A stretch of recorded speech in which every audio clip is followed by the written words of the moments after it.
Hello dear students, how are you? So I am here again, Kunal Jha for you, and this time I will discuss the syllabus of political science for class 12 cbse. So before starting your preparation for the next year 2022, when your examination will be held, you should know the syllabus of political science if you have selected this, if you have chosen this subject for your examination. Now we have two books in political science. First is Contemporary World Politics and second book is Politics in India Since Independence. So there are two books and you should know what is the course content of those books. Because if you don't start your preparation in the right direction with the first correct step, then you will never reach your destination. So first advice is that if you have not bought NCERT books, try to purchase it as soon as possible. And reference books are very good. You can take your teacher's advice if you want to purchase any reference book. I am not against that.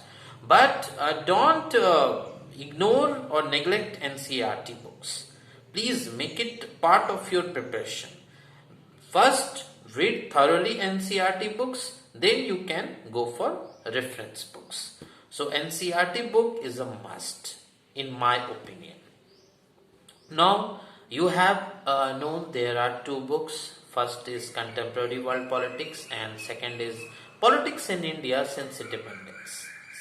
So now try to know the course content, what is the syllabus given for political science which you have to read, and class 12 make your strategy very clear and start fast and don't wait like after September, October, then you will start your preparation, then thinking about what is the uncertainty right now. So we should start preparation when something will be certain and clear. See, examination is a part of your education, not the whole thing. Anyway, you have to study the course material and your schools will give you online classes.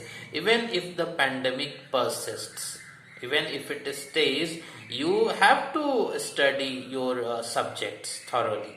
Whether online mode, offline mode, that is a different thing. But you cannot escape like I will not study. So my advice is to you, keep studying whatever subjects you have opted. You never know what will happen in your graduation years, what will happen when you will try to build your career, and that time people are interested to know how you have studied in your class 12, 11 and then graduation years. So this after matriculation, intermediate level is a crucial stage, very crucial juncture, should not be ignored. Whether science, commerce or arts stream, whatever, you should try to do very well in class 12. Even after many years, people will be interested in your marks at intermediate stage. Even if not marks, they can ask you questions directly from intermediate books whether you have knowledge or not. So take this stage very seriously. That is my humble advice to you. Now it is up to you, to students, whether you follow or not. That is up to you. So I start now telling you the syllabus. What is the syllabus here for political science? So first I start with the Contemporary World Politics, this book, that how many chapters like are coming and which chapters. So first is like the chapter is the Cold War era. That is the first chapter. Second chapter is the end of bipolarity. The end of bipolarity. Chapter number third. Now, that was earlier US hegemony in world politics. It has been removed. So now it is no longer part of the chapters given in your book, political science book, Contemporary World Politics. Now, the chapter number 3 is new centers of power. Listen to me carefully. New centers of power. New centers of power. Earlier, this chapter's name was alternative centers of power. So don't be confused that this chapter has been removed, alternative centers of power. No, it has not been removed, only it has been renamed. New centers of power. Now that is chapter number 3. Chapter number 4 is South Asia and the contemporary world. South Asia and the contemporary world. Now that is again renamed. This chapter earlier was named Contemporary South Asia. Now it has been named South Asia and the Contemporary World. Now I come to next chapter.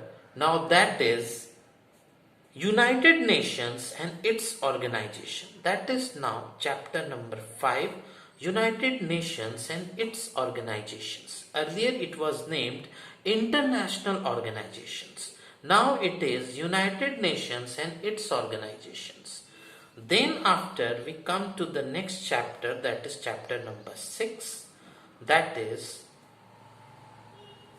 Security in the Contemporary World. Security in the Contemporary World.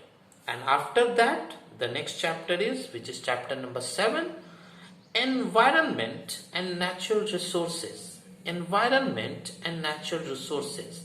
And the last chapter which comes, that is Globalization. So there are total 8 chapters you have to study.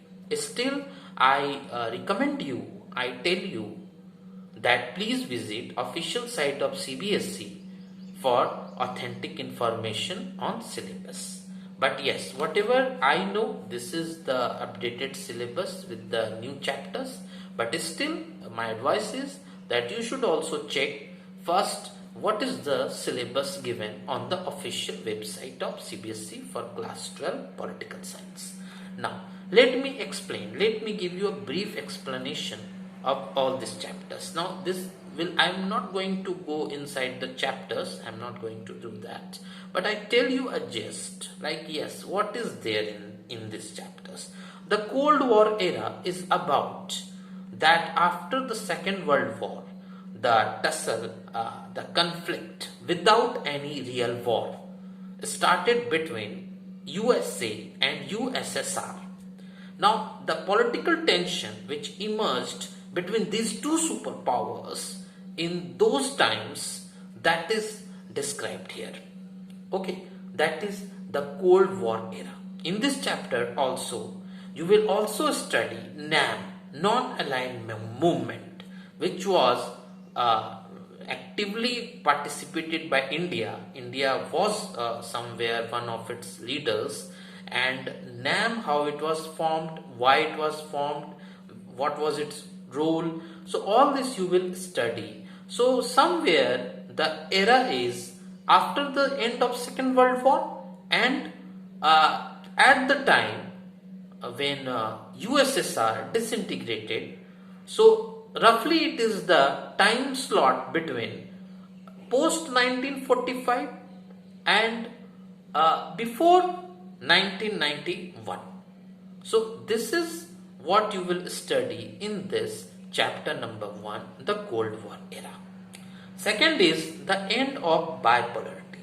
Now, what is the end of bipolarity? Is that when USSR disintegrated into several nations, several countries, then US remained the lone superpower. That is the meaning of the end of bipolarity. Means that the world became unipolar after that. There was lone superpower. There was only one superpower, that is USA, United States of America. So you will study in this chapter number 2, the end of bipolarity. Now the third chapter is new centers of power. Here you will study about like China, you will study about European Union, you will study about ASEAN. All these two regional blocks, European Union and ASEAN. ASEAN is in Southeast Asia and European Union is Europe and China. So here you will study a detailed study of these three blocks emerging as new centers of power. China is a nation, other two are regional blocks. Then you will study about South Asia and the contemporary world. South Asia means India, Pakistan, Nepal, Bangladesh, Bhutan, Sri Lanka. All these are Maldives are South Asian nations. And what is the relation between South Asia and the world which is now, which is called contemporary, like something which is not ancient, historical, but which is somewhere modern, somewhere at this time, now, right now. So somewhere you are given background here, again detailed analysis of all these things. Then comes United Nations and its organizations. See, it is also very important. So United Nations, it has several components. Even World Health Organization comes under United Nations. Others are like Security Council.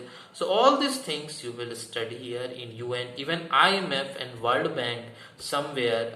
It is, I'm not saying directly coming under UN, but you will see in this chapter how they are related to UN, International Monetary Fund, IMF, and World Bank. So it is up to you. When you study, you will get to know better. Then the chapter is security in the contemporary world. Here you will study about terrorism, world problem, all these things, that how this is posing a challenge to humanity and what we are doing to overcome that, and that is very important to know. Then there is environment and natural resources. Now this is also important, needless to say, without environment we cannot exist. So whatever natural resources we have, whether water, sunlight and other things, forests, how we can create a balance. In today's life, without maintaining ecological balance, we cannot survive. So that is very important chapter you should focus on. Then the last chapter is globalization. You know, world has become one global village now. We are interacting with each other at a very rapid and growing rate. Even you can see the coronavirus pandemic now. Because of globalization, somewhere it did spread to all the countries, and globalization is about interconnectedness. So interconnectivity, it has many advantages also, somewhere disadvantages also. So you will study here globalization also. So this is world politics about. Then I should close this video right now. This is world politics. In my next video regarding political science, I will discuss Indian politics syllabus, the second book given in your syllabus, in your whatever class 12 cbse political science. So this is world politics. This was which I discussed. It is a contemporary world politics book, and you will get to know. You can share your comments, and you can subscribe my channel. You can like my videos. So I can bring my more videos for you. And thanks for watching this video. Thanks a lot.